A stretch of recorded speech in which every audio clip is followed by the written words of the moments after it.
আরও একটি মিনি ব্লগে সবাইকে স্বাগত। আজকে চলে এসেছি একটা খাওয়া দাওয়ার ভিডিও নিয়ে। এটা ছিল আমার একজন কলিগের বোনের বিয়ে।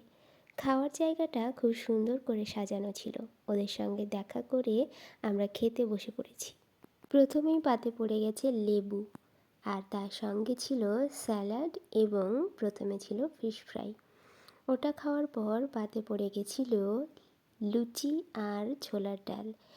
তবে অনুষ্ঠান বাড়িতে লুচি আর ছোলার ডাল আমরা যতই চেষ্টা করি, বাড়িতে কিন্তু এরকম হয় না। আমার খুব ভালো লাগে। আপনাদের কেমন লাগে অবশ্যই জানাবেন।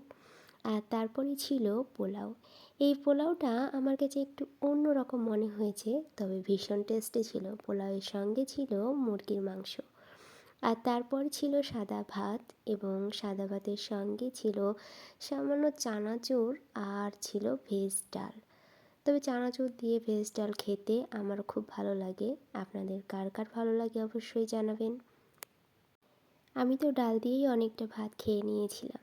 তারপরে চলে এসেছে মটন কষা।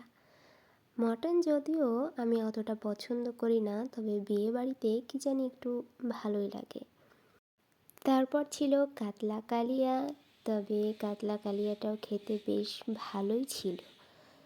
যাই হোক, খুব বেশি খেতে পারিনি, তবুও খুব মজা করে খেয়েছি। আমাদের খাওয়া দাওয়া প্রায় শেষের দিকেই। এই তো চলে এসেছে হাত ধোয়ার জন্য বাটি। তারপর পাতে পড়ে গেল চাটনি।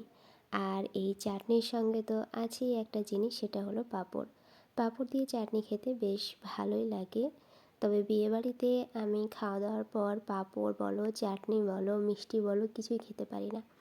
তবুও নিয়েছি আজকে, দেখি খেতে পারি কিনা। খাওয়া দাওয়া শেষে এই তো হাত ধুয়ে নিলাম টিস্যু দিয়ে। শীত প্রায় বেশ পড়ে গেছে, তাই তাড়াতাড়ি চলে আসার জন্যই আমরা তাড়াতাড়ি খেয়ে নিয়েছিলাম। এবং লাস্টে দিয়েছিল এই যে পান, আর তার সঙ্গে ছিল কুলফি। কুলফিটা বেশ ভালোই লাগে। এই তো এখানে সব ডান্স করছে। তো আমরা চলে আসলাম। কেমন লাগলো অবশ্যই জানাবেন। ভালো থাকবেন, সুস্থ থাকবেন। টাটা।